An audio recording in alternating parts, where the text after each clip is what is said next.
जब आपने इंतखाबात से पहले इन बार्स को पैसे दिए, सब कुछ किया, तो इंतखाबात में ये रिजल्ट्स मुतवक्के थे। वज़ीर-ए-आज़म, मुझे पैसों का पता था तो प्लॉट्स का पता नहीं है, तो उस पर मैं कुछ कमेंट नहीं कर सकता। लेकिन अगर वो इस तरमीम का साथ ना देते तो जो 11 लोग खरीदे गए थे जिनका मौलाना साहब ने जिक्र किया, तो मुझे बताइए उनसे तरमीम पास करवाकर 56 शिकों वाली 26वीं वाली तरमीम बेहतर थी या 22 वाली? उन्होंने कम नुकसान किया जमहूरियत का। कंप्रोमाइज तो जरूर उन्होंने किया, उसकी कुछ वजूहात होंगी और डेफिनेटली उन्होंने वो वजूहात का जायजा लिया होगा। ऐसा नहीं साहब, जिस तरीके से हमने देखा कि हुकूमती हिमायत याफ्ता ग्रुप को फतह नसीब हुई, उसके बाद तो तासुर ये मिल रहा है कि 26वीं आईनी तरमीम के बाद अब 27वीं तरमीम भी बासानी लाई जा सकती है। Is that so?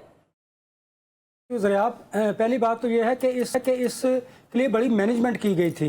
वज़ीर कानून आज़म नज़ीर तारड़ साहब ने और जो वज़ीर इत्तलात है अता तारड़ साहब ने, इन्होंने बड़े प्लान किया हुआ था, बड़ी हिकमत अमली के साथ इन बार्स के साथ उनके राब्ते थे। और आपको याद होगा जब इंतखाबात से पहले आप किसी भी बार को पैसे देते हैं तो ये शायबा जाता है कि शायद इसको इलेक्शंस को मैनेज करने के लिए ये सब कुछ किया गया। खैर चलिए, हुकूमत को यह भी खौफ था कि अगर 26वीं आईनी तरमीम पर वकला तहरीक जन्म लेती है तो फिर क्या होगा, हुकूमत मजीद कमजोर होगी। तो इसलिए फिर उन्होंने इसको मैनेज किया बड़ी हिकमत अमली के साथ। आप समझ रही होंगी मैनेज करने का मेरा मतलब क्या है, कुछ चीजें हैं कि तो इसलिए फिर उन्होंने इसको मैनेज करने के बाद यही रिजल्ट सामने आने थे। लेकिन मैं एक बात अभी सोच रहा था, जरा आप देखिए कि इतने इख्तियारात हुकूमत होने के बावजूद भी आपके अंदर खौफ हो, डर हो, आप वो काम जो करना चाहते हैं आईनी कानूनी तौर पर भी वो भी नहीं कर पाते। चलिए, अगर आप कर भी पाते हैं तो आपके जो अलाइज है, इत्तेहादी हैं, जिन्होंने आपको 26वीं आईनी तरमीम पर सपोर्ट किया, उनकी तरफ से आने वाले बयानात फिर इसको शकूक शुबहात जन्म लेते हैं। खैर हम उसको ज़रा आप आगे जाकर इस पर बात करेंगे। लेकिन ये जो इंतखाबात और वकला को मैं आपको एक बात बताऊं, मैंने मुख्तलिफ जगहों पर गया, वकला तंजीमों के जो रहनुमा हैं उनसे बातें भी हुई। आज़म नज़ीर तारड़ साहब और जो वकला हैं उनके दरमियान खलीज है जो मुस्लिम लीग नून की तरफ जिनका टिल्ट है। तो चूंकि जब आपने इंतखाबात से पहले इन बार्स को पैसे दिए, सब कुछ किया, तो इंतखाबात में ये रिजल्ट्स मुतवक्के थे, सामने आने थे। और मैंने आपको उसकी बड़ी वजह भी बताई के साथ सिर्फ वैसे ही नहीं, मेरे कानों तक तो प्लॉट्स देने की भी बातें पहुंची हैं, आप तक नहीं पहुंची?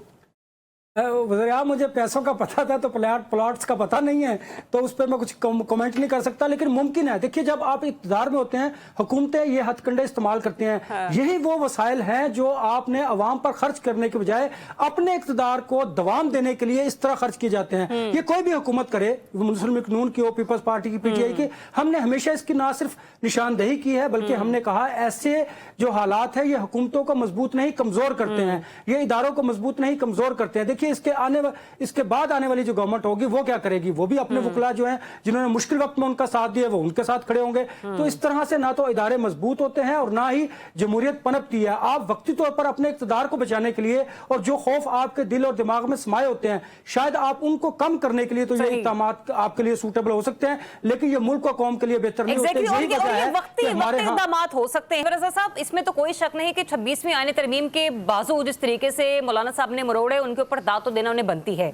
लेकिन जाहिर सी बात है, इतने बड़े सियासतदान हैं, उन्होंने अपनी सियासी साख भी तो बचानी थी ना।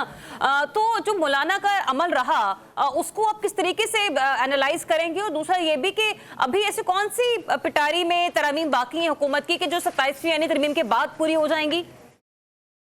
ज़रियाब मौलाना फजल रहमान ने 26वीं आईनी तरमीम की मंजूरी के दौरान जो पीरियड था 1 माह का, उन्होंने उसमें बड़ा अच्छा रोल प्ले किया पॉलिटिकली। अगर आप देखिए अगर 56 में से 22 शिकों पर आगे, तो जो ज़रीली शिकें थी जो आपके आइन को मजीद आलूदा करती हैं और जो आपकी जमहूरियत को तबाह करती हैं, शायद उस वक्त हुकूमत को तो फ़ायदा होता, लेकिन आइनी तौर पर आप बिल्कुल तबाही की तरफ चले जाते। वो निकाली, ये एक उनकी कामयाबी थी। दूसरा आप देखिए उन्होंने पाकिस्तान तहरीक इंसाफ को किस तरह अपने साथ रखा और उन्हें भी रिलीफ दिलवाया, ये दूसरी कामयाबी थी। तीसरी देखिए वो बात दुरुस्त है, अब उनकी जो गुफ्तगू है उससे 2 बातें अखज़ की जा सकती हैं। बल्कि मैं तो ये समझता हूँ कि उन्होंने ठीक किया कि अगर वो इस तरमीम का साथ ना देते तो जो 11 लोग खरीदे गए थे जिनका मौलाना साहब ने जिक्र किया, तो मुझे बताइए उनसे तरमीम पास करवाकर 56 शिकों वाली 26वीं वाली तरमीम बेहतर थी या 22 वाली? उन्होंने कम नुकसान किया जमहूरियत का। कंप्रोमाइज तो जरूर उन्होंने किया, उसकी कुछ वजूहात होंगी और डेफिनेटली उन्होंने वो वजूहात का जायजा लिया होगा। ऐसा नहीं है, आप देखिए ना, उन्होंने अपने साथ आसिफ अली जरदारी और बिलावल भुट्टो को साथ रखा। अब आप देखिए उन्होंने हुकूमत को एक्सपोज कर दिया। अब किया उससे पहले आप जरा गौर कीजिए, पाकिस्तान तहरीक इंसाफ के वो लोग जो 26वीं आईनी तरमीम के वक्त गायब थे, वो उस वक्त ही एक्सपोज हो चुकी थी गवर्नमेंट कि उन्होंने किस तरह उन लोगों को रखा। देखिए ना, एक्सपोज तो वो उस वक्त हो चुके, मौलाना ने उसकी उस पर तस्दीक मोर जब्त की कि वो लोग जो थे वो गायब थे। लेकिन अनवर साहब पता नहीं, अब शायद मेरे सीनियर्स इस बात